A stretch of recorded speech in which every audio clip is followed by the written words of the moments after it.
ایک سوال جو ہے وہ وضاحت تھوڑی سی اس کی حضرت مسیح علیہ السلام نے کا حوالہ ہے ایک فال لینے کے متعلق. تو اس میں یہ لکھا ہے کہ حضور نے فرمایا کہ یہ اکثر جگہ صحیح نکلتا ہے اور آن حضرت صلی اللہ علیہ وسلم بھی تفاول سے کام لیا ہے. تو اس میں آگے انہوں نے اپنی دو واقعات بھی بیان کیے. تو اس میں اسلامی نقطہ نظر سے یا اس حوالے کے لحاظ سے کن کاموں میں فال لینا جائز ہے؟ فال لینا جائز ہے، مگر فال کس کی ٹھیک نکلتی ہے یہ الگ سوال ہے.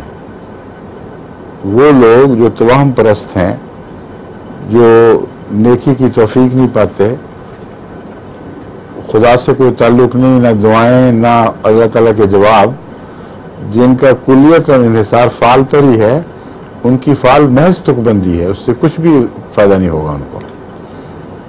وہ لوگ جو اللہ سے تعلق رکھتے ہیں، دعائیں کرتے ہیں، اس کا پھل پاتے ہیں، اور کبھی ایسی حالت میں کہ جب وہ ایک اس اور اس کے درمیان فیصلہ نہ کر سکیں، دعا کر کے فال نکالتے ہیں، تو بسا اوقات اس رنگ میں فال نکلتی ہے کہ وہ ان کے سوال کا جواب بھی اپنے اندر رکھتی ہے.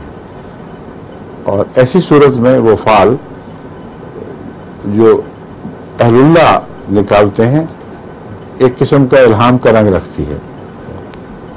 یہ اس فال کا ذکر کر رہے ہیں حضرت مسیح موعود علیہ السلام. ورنہ روزمرہ جو فال نکالنے والے ہیں ان کے ہاں تو عجیب و غریب تماشے ملتے ہیں.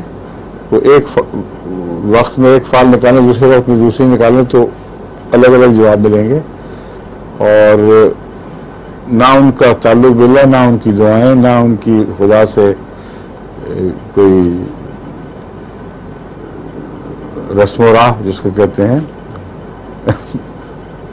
وہ فال نکالتے رہیں، کچھ بھی اس کے معنی نہیں. طوطوں سے بھی فال نکال، ہاں تکے مارے جو مرضی کریں. ایسی فال جو ہے ازلام کے ذریعے کرنا، اس کا کوئی جواز نہیں ملتا. مگر جیسا کہ میں نے بیان کیا ہے، حضرت مسیح علیہ السلام رسول اللہ صلی اللہ علیہ وسلم سے بھی کبھی تفاول، وہ فال نکالنا اور چیز ہے، تفاول سے کام لینا اور چیز ہے. کسی ایسا کوئی واقعہ ایسا رونما ہو جس سے استنباط کرتے ہوئے انسان سمجھے کہ غالباً یہی منشاء ازدی ہے، اس کو تفاول کہتے ہیں.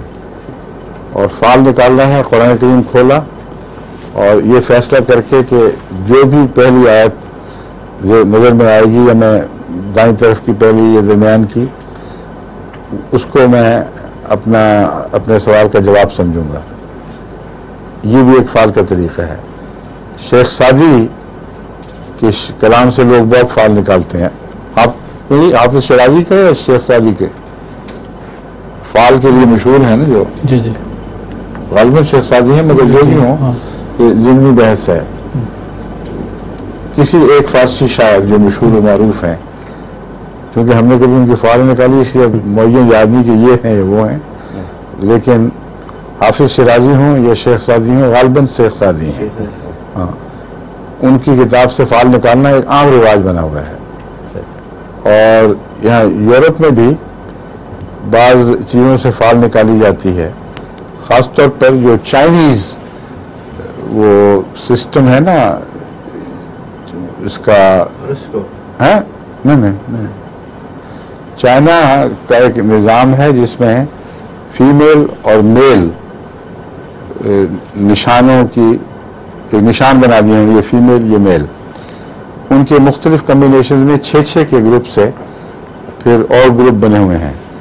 یہ ایک چائنیز پیغمبر کو خدا تعالیٰ نے کشف دکھایا تھا، اور تمام چائنیز فلسفیز اس پر مبنی ہیں. اس مضمون کے پر ایک کتاب انگریزی میں ہے جس میں یہ مختلف نشانوں کے لیے مختلف باتیں بیان کی ہیں. وہ یورپ میں، خاص طور پر انگلستان میں، جن کا اس مضمون سے تعلق ہے یا واقفیت ہے، وہ اس کتاب سے فال نکالتے ہیں. تو فالیں نکالنے کا رواج تو ہر جگہ موجود ہے، مگر فیصلہ کن بات اس کا تعلق باللہ ہے جو فال نکالتا ہے.